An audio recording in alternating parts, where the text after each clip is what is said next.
أشهد أن لا إله إلا الله وحده لا شريك له وأشهد أن محمدا عبده ورسوله أما بعد فأعوذ بالله من الشيطان الرجيم بسم الله الرحمن الرحيم الحمد لله رب العالمين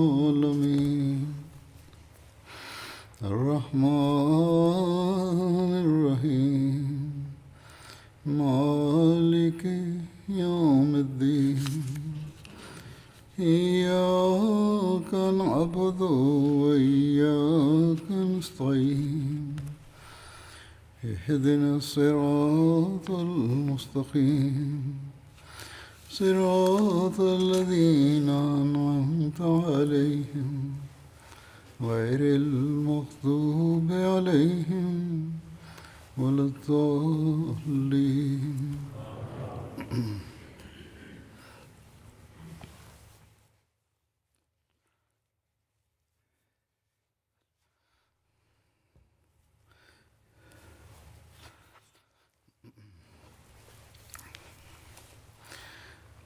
حضرت ابوبکر صدیق رضی اللہ عنہ کے زمانے کی جنگوں کا ذکر ہو رہا تھا.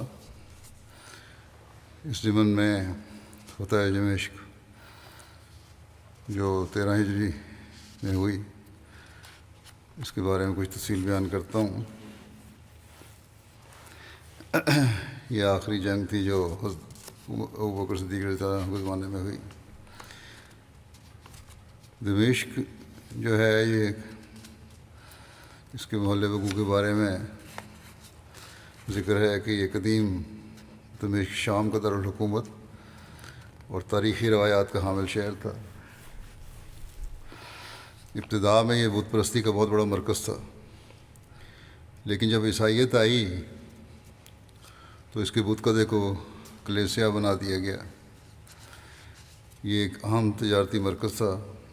یہاں عرب بھی آباد تھے اور مسلمانوں کے تجارتی قافلے یہاں آتے رہتے تھے، اور اسی وجہ سے انہیں یہاں کے بارے میں معلومات حاصل تھیں. دمشق ایک قلعہ نما فصیل بند شہر تھا. حفاظت اور پائیداری کی وجہ سے اسے امتیازی حیثیت حاصل تھی. اس کی فصیل بڑے بڑے پتھروں سے بنائی گئی تھی. فصیل کی اونچائی 6 میٹر تھی. اس میں انتہائی مضبوط دروازے لگائے گئے تھے. فصیل کی چوڑائی 3 میٹر تھی. دروازے مضبوطی سے بند کیے جاتے تھے. فصیل کے چاروں طرف گہری خندق تھی جس کی چوڑائی 3 میٹر تھی. اس خندق کو دریا کے پانی سے ہمیشہ بھر کر رکھا جاتا تھا. اس طرح دمشق کا کافی مضبوط اور محفوظ حیثیت رکھتا تھا، جس میں داخل ہونا آسان نہ تھا. جب حضرت ابوبکر نے شام کی جانب مختلف لشکر روانہ فرمائے تو حضرت ابو عبیدہ کو ایک لشکر کا امیر بنا کر حمص پہنچنے کا حکم دیا. حمص دمشق کے قریب شام کا ایک قدیم مشہور اور بڑا شہر تھا. حضرت ابوبکر کے ارشاد پر حضرت خالد بن ولید نے دمشق پہنچ کر دوسرے اسلامی لشکر کے ساتھ اس کا محاصرہ کر لیا.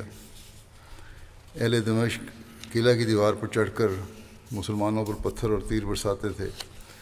مسلمان چمڑے کی ڈھالوں سے اپنے آپ کو بچاتے. موقع پا کر مسلمان بھی ان کے تیر مارتے. اس طرح 20 دن کا عرصہ گزر گیا لیکن کوئی نتیجہ برآمد نہ ہوا. اہل دمشق قلعہ میں محصور ہونے کی وجہ سے سخت تنگی میں تھے. قلعے میں رسد بھی ختم ہونے والی تھی. اس کے علاوہ اہل دمشق کے کھیت قلعے سے باہر تھے، لہذا ان کی کاشتکاری کے کاموں کو نقصان ہو رہا تھا. قلعے میں غلہ نہیں آ سکتا تھا. اشیاء صرف کی بھی قلت تھی. معاشرے کی طوالت کی وجہ سے وہ سخت پریشانی اور مصیبت میں مبتلا ہو گئے تھے. اسی دوران کہ دمشق کے محاصرے کو 20 دن گزر چکے تھے، مسلمانوں کو خبر ملی کہ ہرقل بادشاہ نے اجنادین کے مقام پر رومیوں کا بھاری لشکر جمع کیا ہے۔ یہ خبر سنتے ہی حضرت خالد باب شرقی سے روانہ ہو کر باب جابیہ پر حضرت ابو عبیدہ کے پاس آئے اور صورتحال سے مطلع کرتے ہوئے اپنی رائے پیش کی کہ ہم دمشق کا محاصرہ ترک کر کے اجنادین میں رومی لشکر سے نمٹ لیں، اور اگر اللہ نے ہمیں فتح دی تو پھر یہاں واپس لوٹ آئیں گے اور دمشق کا مسئلہ حل کریں گے۔ حضرت ابو عبیدہ نے کہا کہ میری رائے اس کے برعکس ہے، کیونکہ 20 دن تک قلعہ میں محصور رہنے کی وجہ سے اہل دمشق تنگ آ گئے ہیں اور ہمارا رعب ان کے دلوں میں سما گیا ہے۔ اگر ہم یہاں سے کوچ کر گئے تو ان کو راحت حاصل ہوگی اور وہ کھانے پینے کی چیزیں قلعے میں کثیر تعداد میں ذخیرہ کر لیں گے، اور جب ہم اجنادین سے یہاں واپس آئیں گے تو یہ لوگ طویل عرصے تک ہمارا مقابلہ کرنے کے قابل ہو جائیں گے۔ حضرت خالد نے حضرت ابو عبیدہ کی رائے سے اتفاق کرتے ہوئے محاصرہ جاری رکھا اور دمشق کے قلعہ کے متفرق دروازوں پر مسلمانوں کے تمام متعین سرداروں کو حکم دیا کہ اپنی اپنی طرف سے حملہ میں شدت اختیار کریں۔ حضرت خالد کے حکم کی تعمیل کرتے ہوئے ہر جانب سے اسلامی لشکر نے شدید حملے شروع کیے۔ اس طرح دمشق کے محاصرے پر 21 دن گزر گئے۔ حضرت خالد نے مسلمانوں کو حملے کی شدت بڑھانے کی ترغیب دیتے ہوئے خود باب شرقی سے سخت حملے جاری رکھے۔ اہل دمشق اب بالکل تنگ آ گئے تھے اور ہرقل بادشاہ کے مدد کے منتظر تھے۔ حضرت خالد نے پے در پے حملے جاری رکھے۔ وہ اسی طرح مصروف جنگ تھے کہ انہوں نے دیکھا کہ قلعہ کی دیوار پر جو رومی تھے وہ دفعتاً تالیاں بجا کر ناچنے کودنے لگے اور خوشی کا اظہار کرنے لگے۔ مسلمان حیرت سے ان کو دیکھنے لگے۔ حضرت خالد بن ولید نے ایک جانب دیکھا تو ایک بڑا غبار اس طرف اٹھتا ہوا نظر آیا۔ اس کی وجہ سے آسمان تاریک نظر آتا تھا، دن کے وقت میں بھی اندھیرا چھایا ہوا دکھائی دیتا تھا۔ حضرت خالد فوراً سمجھ گئے کہ اہل دمشق کی مدد کے لیے ہرقل بادشاہ کا لشکر آ رہا ہے۔ تھوڑی دیر میں چند مخبروں نے اس خبر کی تصدیق بھی کر دی کہ ہم نے پہاڑ کی گھاٹی کی طرف ایک لشکر جرار دیکھا ہے اور وہ بے شک رومیوں کا لشکر ہے۔ حضرت خالد فوراً آئے اور حضرت ابو عبیدہ کو صورتحال سے آگاہ کرتے ہوئے کہا کہ میں نے یہ ارادہ کیا ہے کہ تمام لشکر لے کر ہرقل بادشاہ کے بھیجے ہوئے لشکر سے مقابلہ کے لیے جاؤں، لہٰذا اس امر میں آپ کا مشورہ کیا ہے؟ حضرت ابو عبیدہ نے فرمایا کہ مناسب نہیں ہے، کیونکہ اگر ہم نے اس جگہ کو چھوڑ دیا تو اہل دمشق قلعہ سے باہر آ کر ہم سے جنگ کریں گے۔ ایک طرف سے ہرقل کا لشکر حملہ آور ہوگا اور دوسری طرف سے اہل دمشق حملہ کریں گے۔ ہم رومیوں کے دو لشکروں کے درمیان مصیبت میں پھنس جائیں گے۔ اس پر حضرت خالد نے کہا پھر آپ کی کیا رائے ہے؟ حضرت ابو عبیدہ نے فرمایا تم ایک جری اور بہادر شخص کا انتخاب کرو اور اس کے ساتھ ایک جماعت کو دشمن کے مقابلے کے لیے روانہ کرو۔ چنانچہ حضرت خالد بن ولید نے حضرت زرار بن ازور کو 500 سواروں کا لشکر دے کر رومی لشکر سے مقابلے کے لیے روانہ کیا۔ ایک دوسری روایت میں حضرت زرار کی لشکری تعداد 5000 بھی بیان ہوئی ہے۔ بہرحال حضرت زرار جو ہیں وہ 500 سپاہیوں کو لے کر یا جو بھی لشکر تھا اس کو لے کر رومی لشکر کی جانب روانہ ہو گئے۔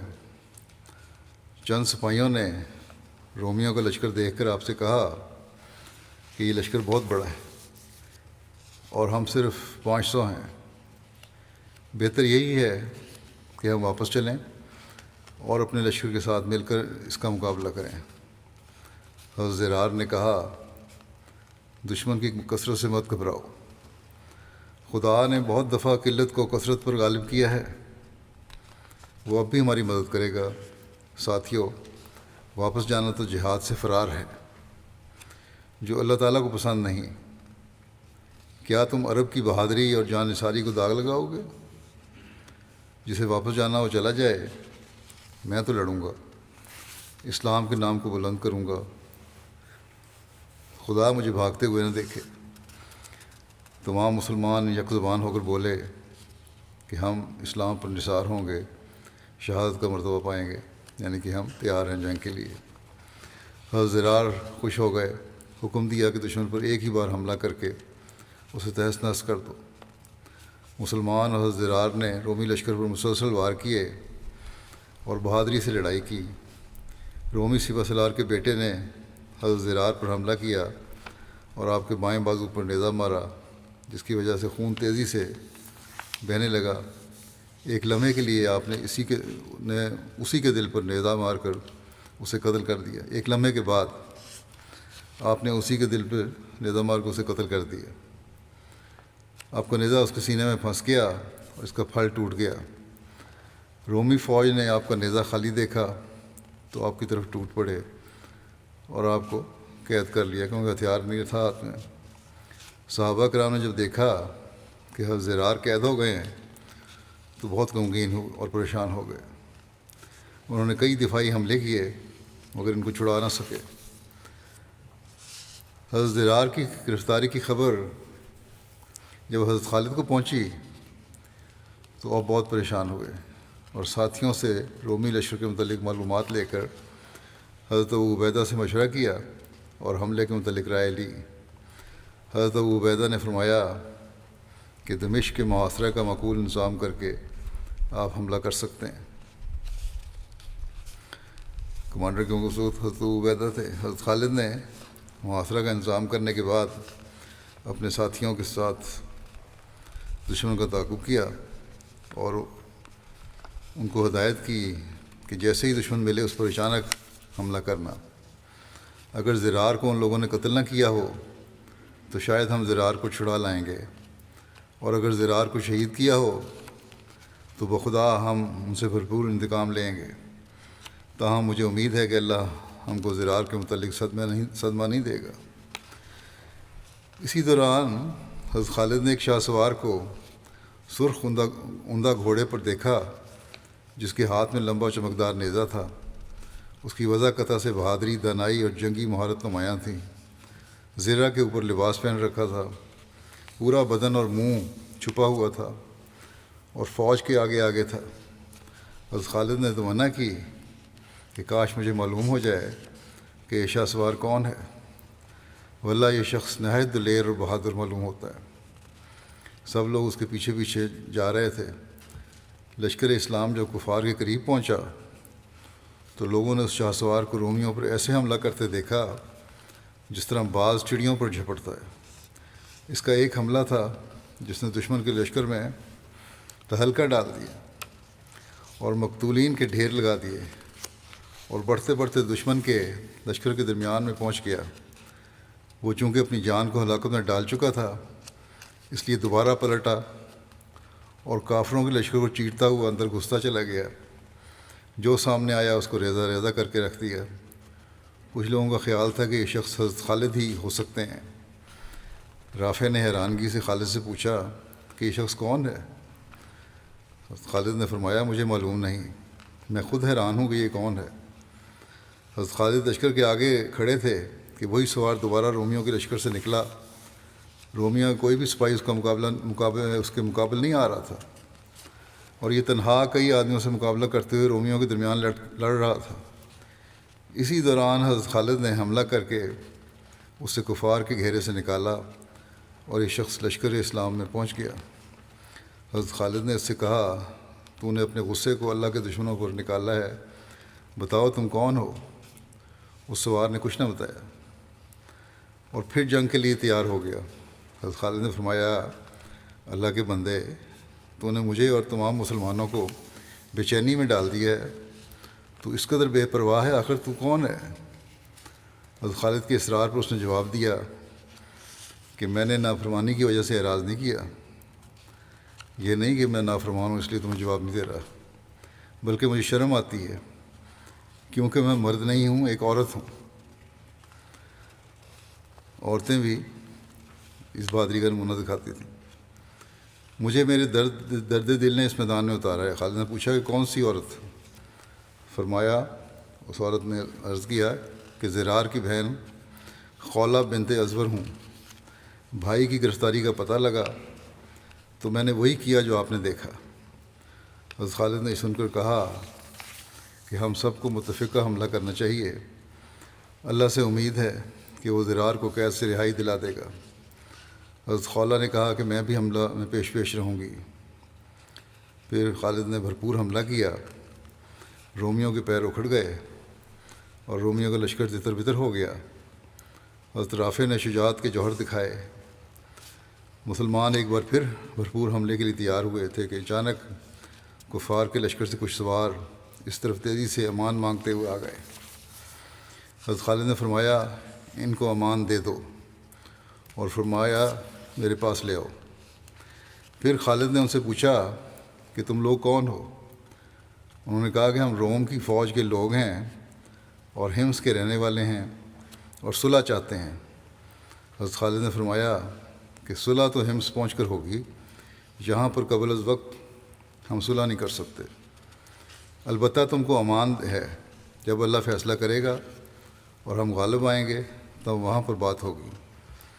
ہاں یہ بتاؤ کہ ہمارے ایک بہادر جس نے تمہارے سردار کے لڑکے کو قتل کیا تھا، اس کے متعلق تم کو کچھ معلوم ہے یا نہیں؟ انہوں نے کہا کہ شاید آپ ان کے متعلق پوچھتے ہیں جو ننگے بدن تھے اور جنہوں نے ہمارے بہت سے آدمیوں کو مارا اور سردار کے بیٹے کو قتل کیا تھا۔ خالد نے فرمایا، ہاں وہی ہے۔ انہوں نے کہا کہ جس وقت وہ قید ہوئے اور وردان کے پاس پہنچے تو وردان نے اس کو 100 سواروں کی جمعیت میں حمص روانہ کیا تاکہ بادشاہ کے پاس پہنچایا جائے۔ یہ سن کر خالد بہت خوش ہوئے اور حضرت ضافع کو بلا کر فرمایا کہ تم راستوں کو اچھی طرح جانتے ہو، اپنی مرضی کے جوانوں کو لے کر حمص پہنچنے سے پہلے حضرت زرار کو چھڑاؤ اور اپنے رب کے ہاں اجر پاؤ۔ حضرت رافع نے 100 جوانوں کو چن لیا اور ابھی جانے ہی والے تھے کہ حضرت خولہ نے منت سماجت کر کے حضرت خالد سے جانے کی اجازت حاصل کر لی اور سب لوگ حضرت رافع کی سرکردگی میں حضرت زرار کی رہائی کے لیے حمص روانہ ہو گئے۔ حضرت رافع تیزی سے چلے اور ایک مقام پر پہنچ کر آپ نے اپنے ساتھیوں سے کہا کہ خوش ہو جاؤ، دشمن ابھی آگے نہیں گیا، اور وہاں پر اپنے ایک دستے کو چھپا دیا۔ یہ لوگ اسی حالت میں تھے کہ غبار اڑتا ہوا دکھائی دیا۔ حضرت رافع نے مسلمانوں کو چوکنا رہنے کا حکم دیا۔ مسلمان تیار بیٹھے تھے کہ رومی پہنچ گئے۔ حضرت زرار ان کی قید میں تھے اور درد بھرے لہجے میں اشعار پڑھ رہے تھے کہ اے مخبر، میری قوم اور خولہ کو یہ خبر پہنچا دو کہ میں قیدی ہوں اور مشقوں میں بندھا ہوا ہوں۔ شام کے کافر اور بے دین میرے گرد جمع ہیں اور تمام زرہ پہنے ہوئے ہیں۔ اے دل، تو غم و حسرت کی وجہ سے مر جا، اور اے جوان، مردی کے آنسو میرے رخسار پر بہہ جا۔ یہ شعر اس پڑھ رہے تھے، جن کے معنی یہ ہیں۔ حضرت خولہ نے زور سے آواز دی کہ تیری دعا قبول ہو گئی، اللہ کی مدد آ گئی، میں تیری بہن خولہ ہوں۔ اور یہ کہہ کر اس نے زور سے تکبیر بلند کر کے حملہ کر دیا اور دیگر مسلمان بھی تکبیر کہتے ہوئے حملہ آور ہوئے۔ مسلمانوں نے اس دستے پر قابو پا لیا، سب کو قتل کر دیا گیا۔ حضرت زرار کو اللہ نے رہائی دلائی اور مال غنیمت مسلمانوں کو مل گیا۔ حضرت خولہ نے اپنے ہاتھوں سے بھائی کی رسیاں کھول دیں اور سلام کیا۔ حضرت زرار نے اپنی بہن کو شاباش دی اور خوش آمدید کہا، ایک لمبا نیزہ ہاتھ میں لیا اور ایک گھوڑے پر سوار ہوئے خدا کا شکر ادا کیا۔ یہاں یہ خوشی ہوئی اور وہاں دمشق میں حضرت خالد نے سخت حملہ کر کے وردان کو شکست فاش دی۔ وہ لوگ بھاگ گئے اور مسلمانوں نے ان کا تعاقب کیا۔ وہ حضرت زرار اور دیگر مسلمانوں سے ملاقات ہوئی۔ وہاں حضرت زرار اور دیگر مسلمانوں سے ملاقات ہوئی۔ فتح کی خبر حضرت عبیدہ کو بھیج دی۔ اب مسلمانوں نے یقین کر لیا کہ دمشق فتح ہونے والا ہے۔ دوسری طرف اسلامی لشکر دمشق میں مقیم تھا اور قلعے کا محاصرہ جاری تھا کہ بصرہ سے حضرت عباد بن سعید حضرت خالد کے پاس آئے اور اطلاع دی کہ رومیوں کے 90,000 کا لشکر بمقام اجنادین جمع ہوا ہے۔ حضرت خالد نے حضرت ابو عبیدہ سے مشورہ کیا تو انہوں نے کہا کہ ہمارا لشکر ملک کے شام میں متفرق مقامات پہ منتشر ہے، لہٰذا ان تمام کو خط لکھ دو کہ وہ ہمیں اجنادین میں آ ملے، اور ہم بھی اب قلعہ دمشق کا محاصرہ ترک کر کے اجنادین کی جانب کوچ کریں گے۔ ہرقل کو وردان کی شکست کی خبر پہنچ چکی تھی، نیز اس کے بیٹے کے قتل ہونے کا مفصل حال معلوم ہو چکا تھا، لہذا ہرقل نے اس کو خوب ڈانٹ ڈپٹ کرتے ہوئے لکھا کہ مجھے خبر ملی ہے کہ ننگے بھوکے عربوں نے تجھے شکست دے دی ہے اور تیرے بیٹے کو قتل کیا ہے، نہ مسیح نے اس پر رحم کیا اور نہ تم پر۔ اگر تیری بہادری شمشیر زنی کا چرچا نہ ہوتا بہادری اور شمشیر زنی کا چرچا نہ ہوتا تو میں تجھے قتل کر دیتا۔ خیر، اب جو ہوا سو ہوا، میں نے اجنادین کی طرف 90,000 فوج روانہ کی ہے، تجھے اس کا سردار مقرر کرتا ہوں۔ حضرت خالد نے دمشق کا محاصرہ ختم کر کے اجنادین کی طرف لشکر کو روانہ ہونے کا حکم دیا۔ حکم ملتے ہی مسلمانوں نے فوراً خیمے اکھیڑ کر باقی مال اسباب اونٹوں پر لادنا شروع کیا۔ مال غنیمت کے اونٹوں کو اور مال و اسباب کے اونٹوں کو عورتوں اور بچوں کے ساتھ لشکر کے پیچھے کی جانب رکھا اور باقی سواروں کو لشکر کے آگے رکھا۔ حضرت خالد بن ولید نے کہا کہ میری رائے یہ ہے کہ میں عورتوں اور بچوں کے قافلہ کے ساتھ لشکر کے پیچھے رہوں، حضرت ابو عبیدہ کا، اور آپ لشکر کے آگے رہیں۔ حضرت ابو عبیدہ نے فرمایا کہ ممکن ہے کہ وردان اپنا لشکر لے کر اجنادین سے دمشق کی طرف روانہ ہوا ہو اور اس سے آمنا سامنا ہو جائے۔ اگر تم لشکر کے آگے رہو گے تو تم ان کو روک سکو گے اور مقابلہ کر سکو گے، لہذا تم آگے رہو اور میں پیچھے رہتا ہوں۔ حضرت خالد نے کہا آپ کی رائے مناسب ہے، میں آپ کی رائے و تجویز کے خلاف نہیں کروں گا۔ جب اسلامی لشکر دمشق کے محاصرہ ترک کر کے روانہ ہوا تو لشکر کو کوچ کرتے دیکھ کر اہل دمشق خوشی سے اچھلنے کودنے لگے اور تالیاں بجا کر اپنی خوشی کا اظہار کرنے لگے۔ اسلامی لشکر کو کوچ کے متعلق اہل دمشق نے مختلف آراء ظاہر کیں۔ کسی نے کہا کہ اجنادین میں ہمارے عظیم لشکر کے جمع ہونے کی خبر سن کر مسلمان ملک شام میں اپنے دوسرے لشکر کے پاس جمع ہونے گئے ہیں۔ کسی نے کہا کہ محاصرہ سے تنگ آ کر کسی اور مقام پر لشکر کشی کرنے جا رہے ہیں، اور بعض نے تو یہاں تک کہا کہ ملک حجاز کی طرف بھاگ کر جا رہے ہیں، واپس جا رہے ہیں۔ اہل دمشق ایک شخص کے پاس جمع ہو گئے جس کا نام بولس تھا، یہ جتنے تھے وہ لوگ، اور وہ اس سے قبل کسی بھی جنگ میں صحابہ کے سامنے نہیں آیا تھا۔ یہ شخص ہرقل کا نہایت معتمد اور اعلیٰ درجہ کا تیر انداز تھا۔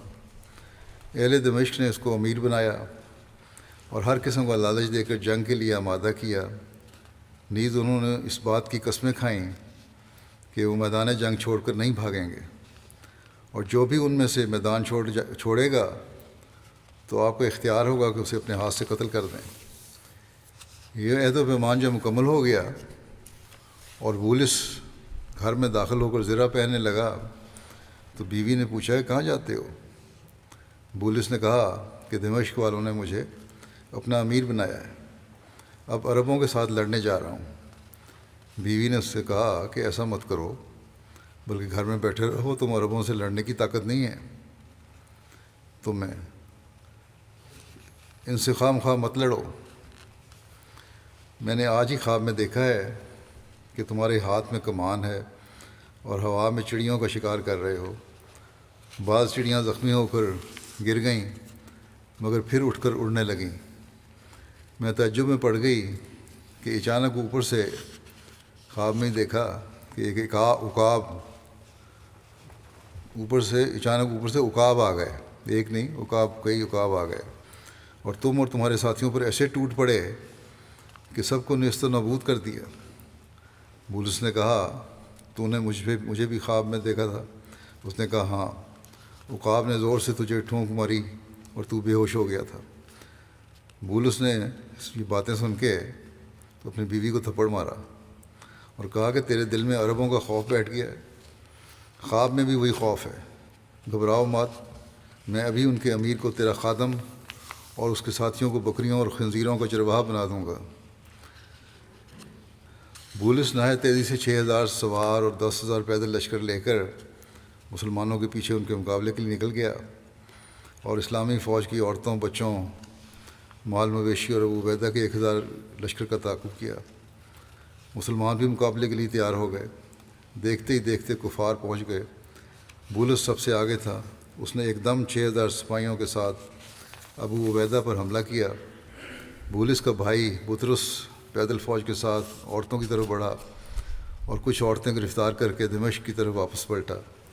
ایک جگہ پر پہنچ کر اپنے بھائی کے انتظار میں بیٹھ گیا۔ حضرت ابو عبیدہ نے یہ مصیبت ناگہانی دیکھ کر فرمایا کہ خالد کی رائے صحیح تھی کہ وہ لشکر کے پیچھے رہیں گے۔ ادھر عورتیں اور بچے چلا رہے تھے، ادھر 1,000 مسلمانوں نے بہادری سے مقابلہ کیا۔ بولس نے حضرت ابو عبیدہ پر بار بار حملہ کیا، آپ نے بھی شدید مقابلہ کیا۔ حضرت سہل تیز رفتار گھوڑے پر سوار ہو کر حضرت خالد کے پاس پہنچے اور سارا قصہ سنایا۔ حضرت خالد نے انا للہ پڑھا۔ آپ نے حضرت رافع اور عبد الرحمن بن عوف کو 1,000 لشکر دے کر روانہ کیا تاکہ بچوں اور عورتوں کی حفاظت ہو جائے۔ اس کے بعد حضرت زرار کو 1,000 سوار دے کر رخصت کیا اور خود بھی لشکر لے کر دشمن کی طرف چلے۔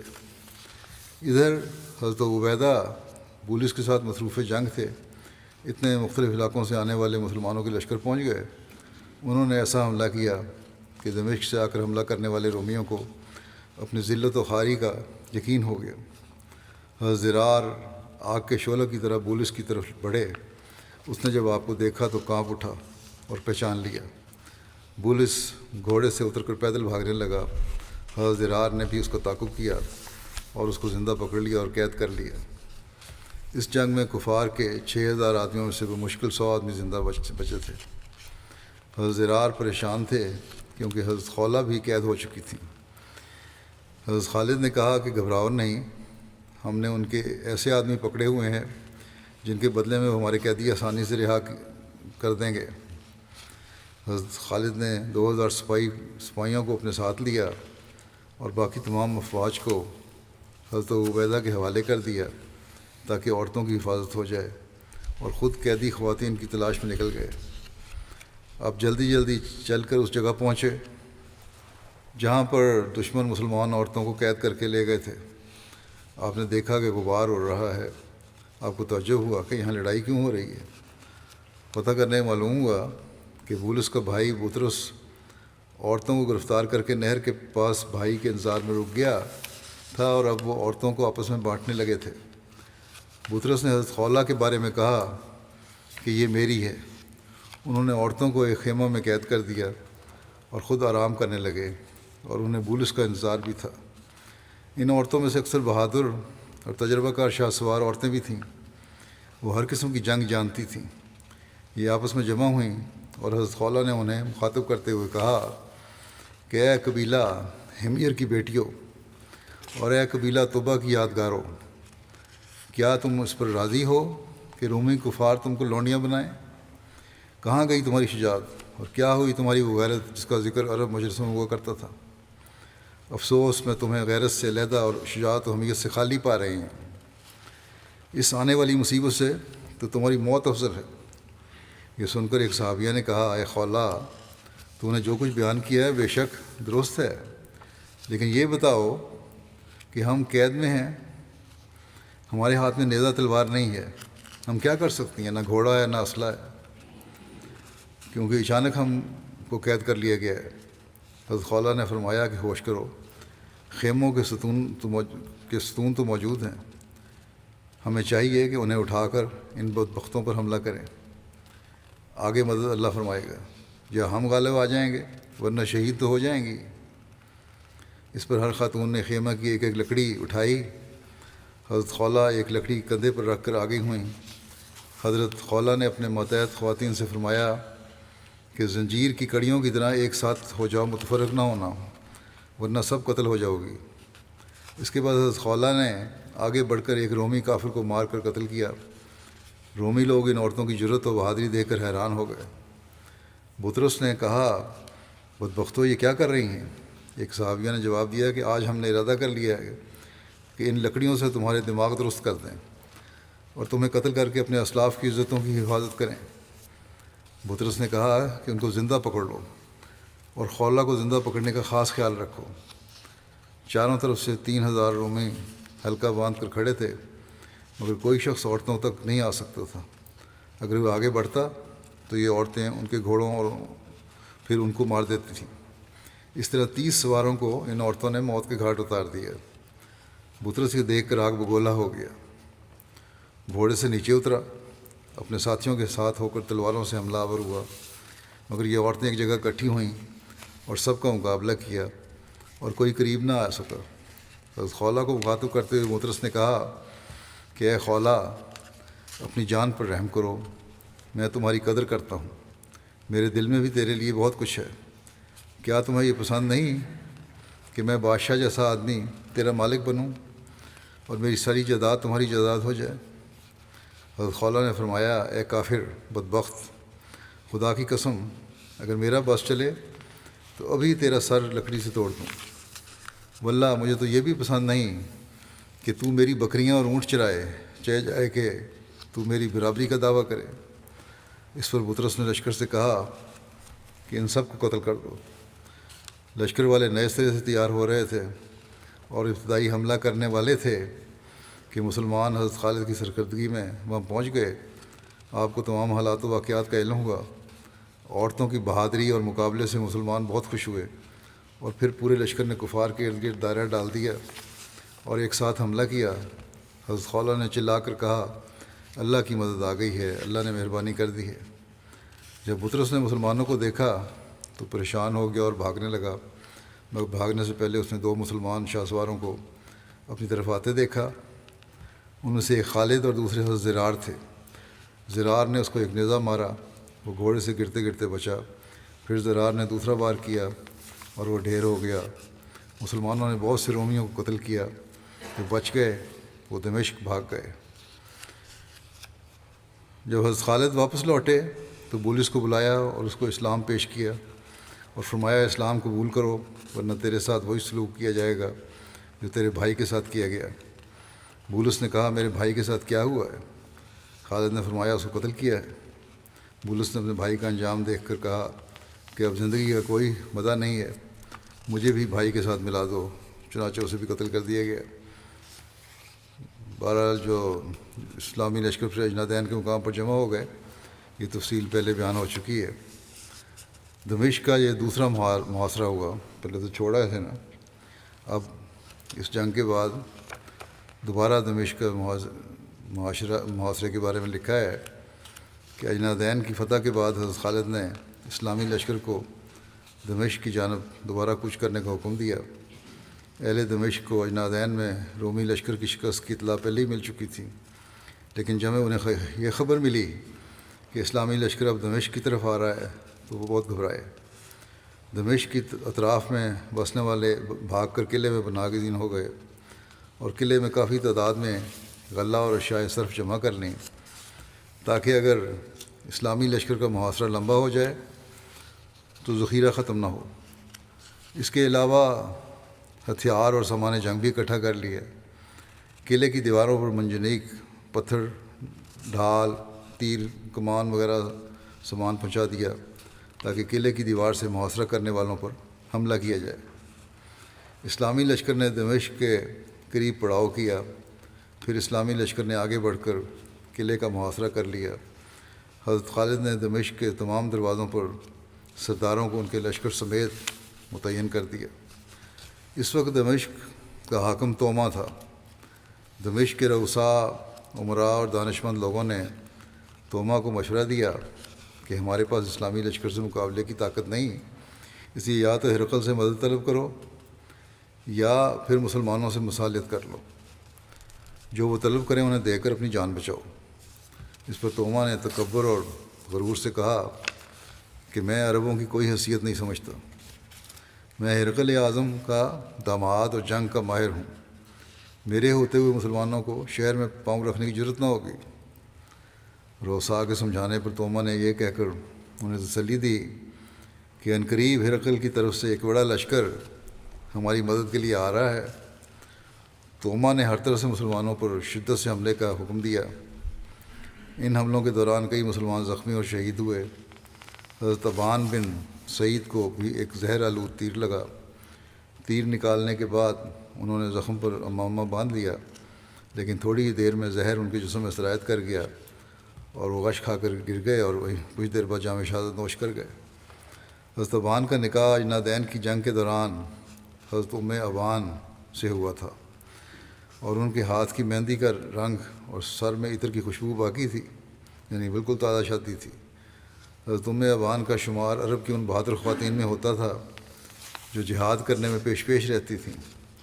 جب ان کو اپنے خامد کی شہادت کی اطلاع ملی تو وہ بھاگتی ہوئی اور ٹھوکریں کھاتی ہوئی آئیں اور اپنے خامد کی لاش کے پاس صبر و استقلال کا ایک پیکر بن کر کھڑی ہو گئیں۔ اپنی زبان سے ناشکری کا ایک کلمہ بھی نہ نکالا اور اپنے خامد کی جدائی میں چند اشعار کہے۔ حضرت خالد بن ولید نے ان کی نماز جنازہ پڑھائی۔ تدفین کے بعد حضرت ابان اپنے خیمے کی طرف ایک عزم محکم اور پختہ ارادے کے ساتھ گئیں، اپنے ہتھیار تھامے اور اپنے چہرے پر کپڑا باندھا اور باب توما پر پہنچ گئیں جہاں ان کے خامد شہید ہوئے تھے۔ باب توما پر اس وقت سخت لڑائی جاری تھی۔ حضرت ابان ان مسلمانوں میں شامل ہو کر سخت لڑائی لڑتی رہیں اور اپنے تیروں سے کئی رومیوں کو زخمی اور موت کے گھاٹ اتار دیا، اور بالآخر لڑائی کے دوران موقع پا کر توما کے محافظ کا نشانہ لیا جس کے ہاتھ میں صلیب اعظم تھی۔ یہ صلیب سونے کی بنی ہوئی تھی اور اس میں قیمتی جواہر جڑے ہوئے تھے۔ صلیب اعظم اٹھانے والے شخص رومیوں کو جنگ کی ترغیب دیتا تھا اور صلیب کے وسیلے سے فتح و کامیابی کی دعا مانگتا تھا۔ حضرت ابان کا تیر جیسے ہی اس کو شخص کو لگا، اس کے ہاتھ سے صلیب گر گئی اور مسلمانوں کے ہاتھ لگ گئی۔ توما نے جب دیکھا کہ صلیب مسلمانوں کے قبضے میں چلی گئی ہے تو اپنے ساتھیوں کے ساتھ اس کو واپس لینے کے لیے نیچے اتر آیا اور دروازہ کھول کر مسلمانوں سے مقابلہ شروع کر دیا۔ اس دوران قلعے کے اوپر سے رومیوں نے بھی سخت حملے کرنے شروع کر دیے۔ اس دوران حضرت ابان نے موقع دیکھ کر توما کی آنکھ کا نشانہ لے کر تیر چلایا اور اس کی آنکھ ہمیشہ کے لیے اندھی کر دی۔ اس پر توما کو اپنے ساتھیوں سمیت پیچھے ہٹنا پڑا اور انہوں نے قلعے میں داخل ہو کر دروازے بند کر لیے۔ توما کی حالت دیکھ کر اہل دمشق نے کہا کہ اس لیے ہم نے کہا تھا کہ ان عربوں سے مقابلہ کرنا ہمارے بس کی بات نہیں، اس لیے عربوں سے مسالیت کی کوئی صورت اختیار کرنی چاہیے۔ اس پر توما مزید غضبناک ہو گیا اور اپنے ساتھیوں سے کہا کہ اپنی آنکھ کے بدلے میں ان کی 1000 آنکھیں پھوڑ ڈالوں گا۔ اہل دمشق کو حمص سے 20,000 فوج کی مدد آنے کی توقع تھی، مگر اسلامی فوج نے یہ تدبیر کی کہ فوج کے ایک دستے کو دمشق کے راستے پر مقرر کر دیا۔ اس طرح حمص سے آنے والی فوج کو وہیں روک لیا گیا۔ مسلمانوں نے دمشق کا سخت محاصرہ کر رکھا۔ اس میں حملوں، تیر اندازی اور منجنیقوں سے دشمن کو خوب پریشان کرتے رہے۔ اہل دمشق کو جب یقین ہو گیا کہ ان کو امداد نہیں پہنچ سکتی تو ان میں کمزوری اور بزدلی پیدا ہو گئی اور انہوں نے مزید جدوجہد ترک کر دی اور مسلمانوں کے دلوں میں ان کو زیر کرنے کا جذبہ بڑھ گیا۔ اہل دمشق کا خیال تھا کہ سردیوں کی شدت میں مسلمان طویل محاصرہ کی تکلیفوں کو برداشت نہیں کر سکیں گے، لیکن مسلمانوں نے حالات کا نہایت بہادری سے مقابلہ کیا۔ دمشق کے اطراف کے خالی مکانات کو مسلمانوں نے راحت و آرام کے لیے استعمال کیا۔ ہفتہ واری انضام کے مطابق باری باری جو فوج محاذ پر ہوتی وہ آ کر آرام کرتی، اور جب وہ چلی جاتی تو دوسری فوج آ کر آرام کرتی، اور دروازوں پر متعین ان فوجی دستوں کے پیچھے ان کی حمایت و نگرانی کے لیے دوسری فوج مقرر ہوتی۔ اس طرح طویل سے طویل محاصرے پر بھی قابو پانا آسان ہو گیا۔ لیکن مسلمانوں نے اسی پر بس نہیں کیا، بلکہ دشمن کی منظم رکاوٹوں کو توڑنے کے لیے ان کی میدانی تحقیقات اور جنگی چالیں اپنا کام کرتی رہیں، اور رکاوٹوں کے اس منظم اور طویل سلسلے میں حضرت خالد بن ولید ایک ایسے مناسب مقام کے انتخاب میں کامیاب ہو گئے جہاں سے دمشق میں داخل ہونا ممکن تھا۔ یہ دمشق کا سب سے بہتر خطہ تھا اس مقام پر خندق کا پانی کافی گہرا تھا اور وہاں سے داخل ہونا کافی دشوار طلب کام تھا۔ حضرت خالد بن ولید نے دمشق میں داخل ہونے کی تدبیر یہ نکالی کہ چند رسیوں کو اکٹھا کیا تاکہ فصیل پر چڑھنے اور دمشق میں اترنے کے لیے ان میں پھندا لگا کر سیڑھیوں کا کام لیا جا سکے۔ حضرت خالد بن ولید کو کسی ذریعے سے یہ خبر مل گئی تھی کہ دمشق کے بطریق رومی فوج کے 10,000 لشکری کا قائد جو تھا، اس کے ہاں بچے کی ولادت ہوئی ہے، ایک کمانڈر کے ہاں بچی کی ولادت ہوئی ہے، اور سارے لوگ جن میں اس کے محافظ سپاہی بھی تھے دعوت میں مشغول ہیں۔ چنانچہ وہ سب خوب کھا پی کر مست ہو کر سو گئے اور اپنی اپنی ذمہ داریوں سے غافل ہو گئے۔ اسی دوران حضرت خالد بن ولید اپنے چند ساتھیوں کے ساتھ مشکیزوں کے سہارے خندق عبور کر کے فصیل تک پہنچ گئے اور رسیوں کے پھندے لگا کر انہیں بطور سیڑھی کے فصیل پر مضبوطی سے پھنسا دیا اور متعدد رسیاں فصیل سے لٹکا دیں۔ اس پر رسیوں کے سہارے کافی زیادہ تعداد میں مسلمان فصیل پر چڑھ گئے اور اندر اتر گئے اور دروازوں تک پہنچ گئے۔ دروازوں کی کنڈیوں کو تلوار سے کاٹ کر الگ کر دیا۔ اس طرح اسلامی فوجیں دمشق میں داخل ہو گئیں۔ حضرت خالد کی فوج مشرقی دروازے پر قابض ہو گئی تو رومیوں نے گھبراہٹ میں حضرت ابو عبیدہ سے مغربی دروازے پر صلح کی درخواست کی، حالانکہ پہلے وہ مسلمانوں کی طرف سے صلح کی درخواست کو مسترد کر چکے تھے اور جنگ پر مضد تھے۔ حضرت ابو عبیدہ نے خوش دلی سے صلح کو منظور کر لیا۔ اس پر رومیوں نے قلعے کے دروازے کھول دیے اور مسلمانوں سے کہا کہ جلد آؤ اور ہمیں اس دروازے کے حملہ آوروں یعنی حضرت خالد سے بچاؤ۔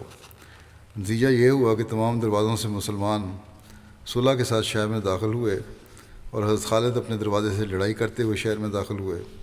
حضرت خالد اور باقی چاروں اسلامی امراء شہر کے وسط میں ایک دوسرے سے ملے۔ حضرت خالد بن ولید نے اگرچہ دمشق کا کچھ حصہ لڑ کر فتح کیا تھا، لیکن چونکہ حضرت ابو عبیدہ نے صلح منظور کر لی تھی، اس لیے مفتوحہ علاقے میں بھی صلح کی شرائط تسلیم کی گئیں۔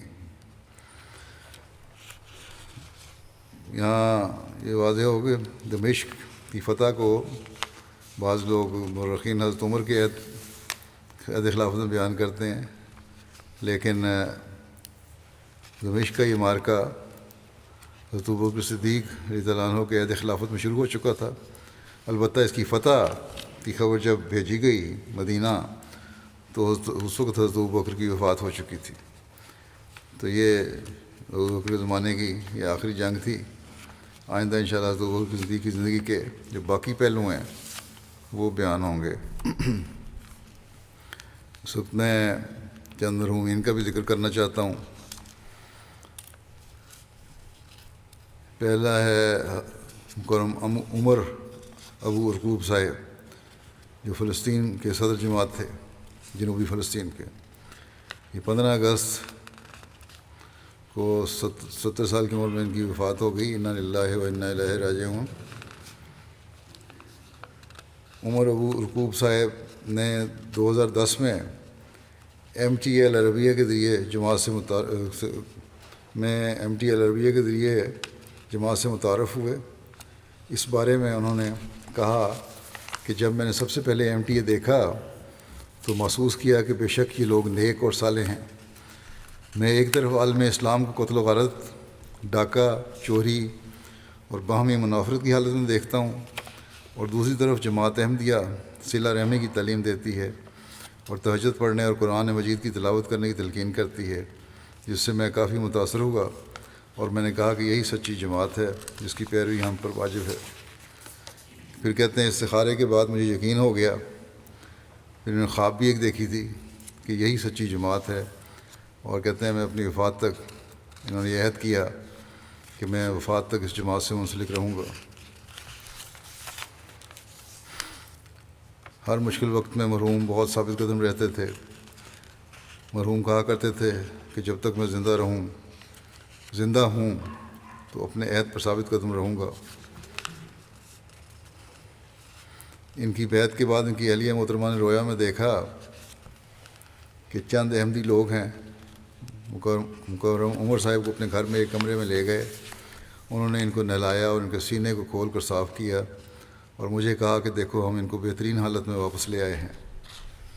خلافت سے بے انتہا محبت کرنے والے تھے اور بڑی دعائیں کیا کرتے تھے۔ مرحوم جماعت سے اخلاص کا تعلق رکھنے والے تھے۔ اپنے گھر کے ایک حصے کو جو نچلی منزل تھی جماعت کے لیے وقف کیا ہوا تھا۔ جماعت احمدیہ جنوبی فلسطین مرحوم کے مکان میں نماز جمعہ، عیدین اور اجلاسات کے لیے جمع ہوتی، اور ان کے بیٹے نے کہا کہ مرحوم کی وصیت ہے کہ یہ حصہ جماعت کے لیے وقف رہے گا۔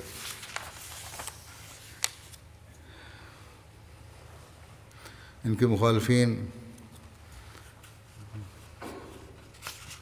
ان کو بیماری کے دنوں میں کہتے تھے جماعت احمدیہ سے توبہ کرو، بیماری ہٹ جائے گی، لیکن مرحوم اس کے باوجود ان سے تبلیغی مباحثہ کیا کرتے تھے۔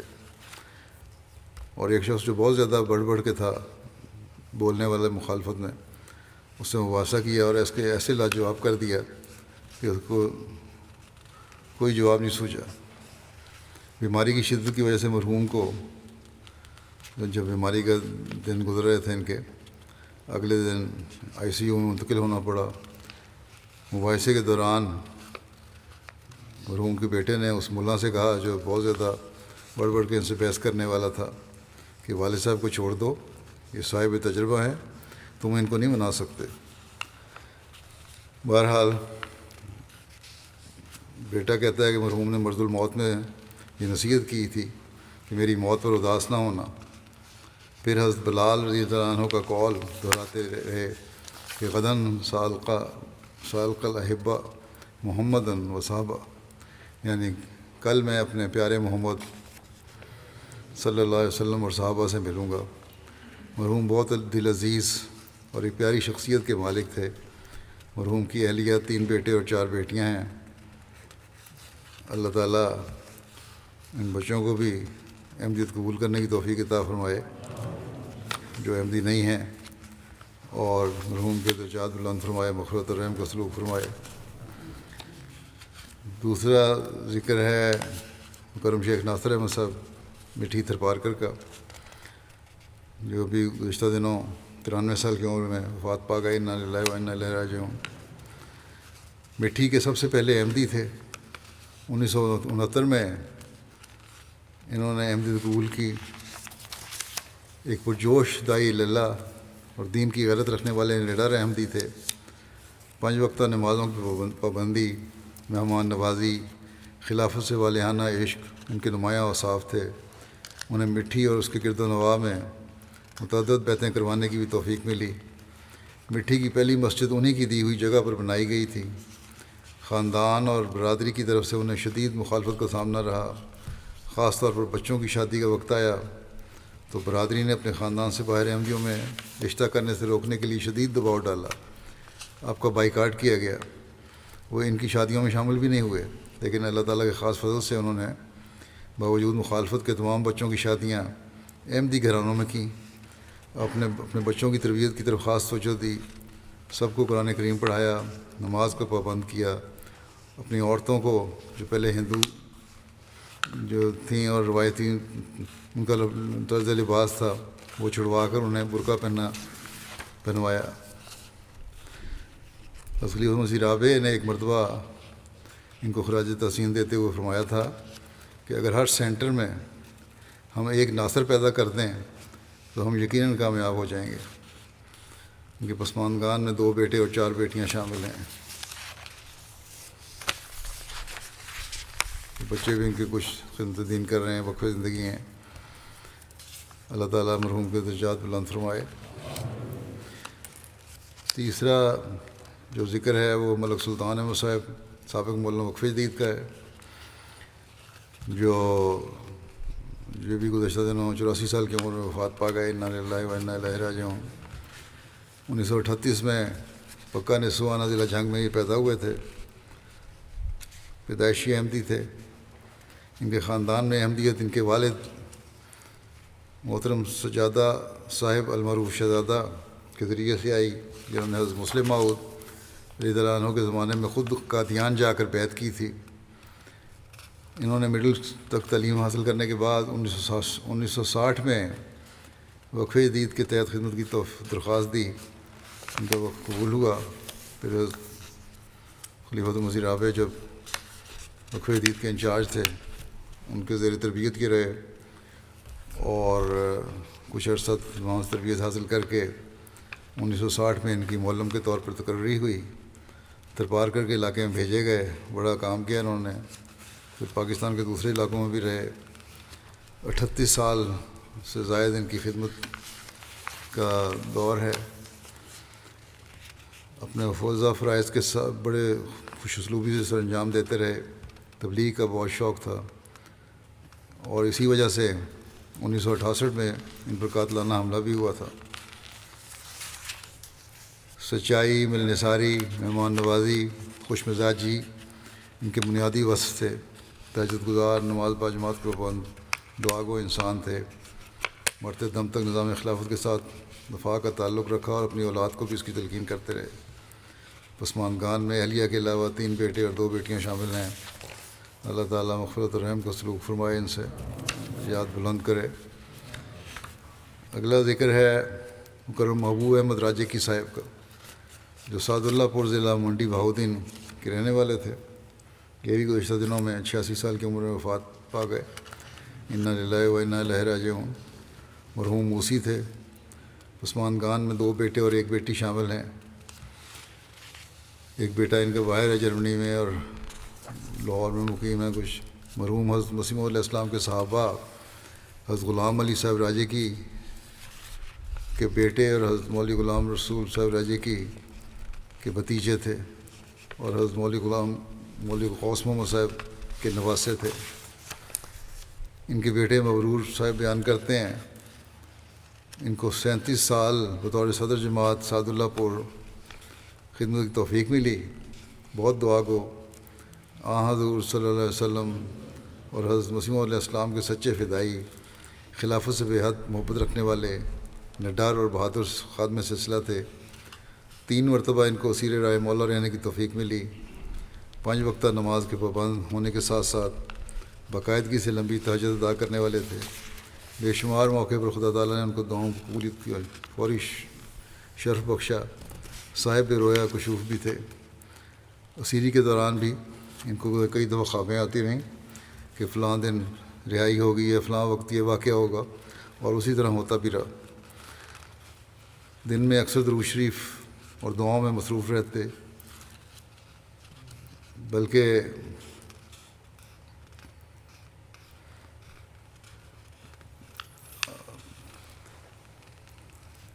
ایک دن ایک شخص نے لکھا کہ ایک دن فجر کی نماز کے لیے آپ آئے تو اس نے ان کو ہاتھ لگایا تو بڑا تیز بخار تھا، لیکن اس کے باوجود مسجد میں آئے باجماعت نماز ادا کرنے کے لیے۔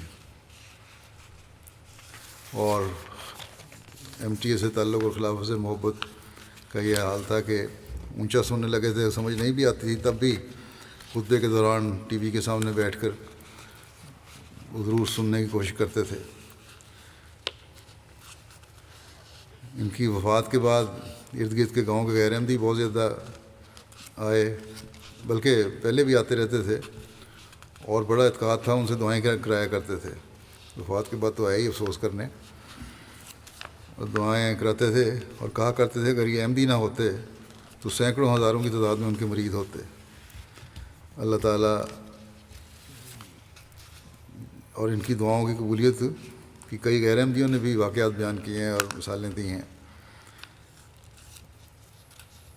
اللہ تعالیٰ ان سے مغفرت و رحم کا سلوک فرمائے، درجات بلند کرے، ان کی اولاد کو بھی ان کی نیکیوں کو جاری رکھنے کی توفیق عطا فرمائے۔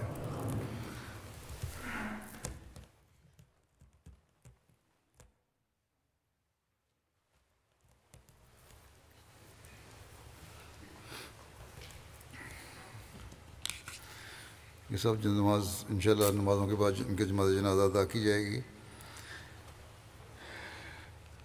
الحمد للہ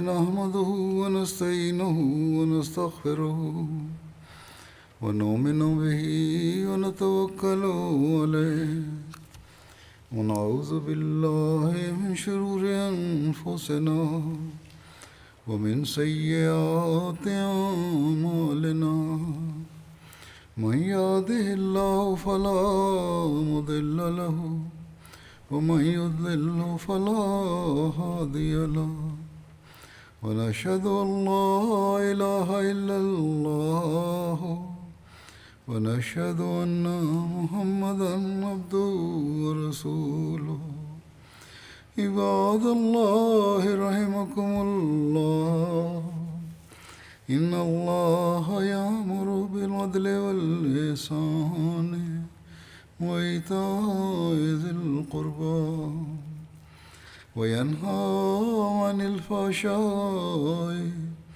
والمنكر والبغي يعظكم لعلكم تذكرون اذكروا الله يذكركم وادعوه يستجب لكم ولذكر الله أكبر.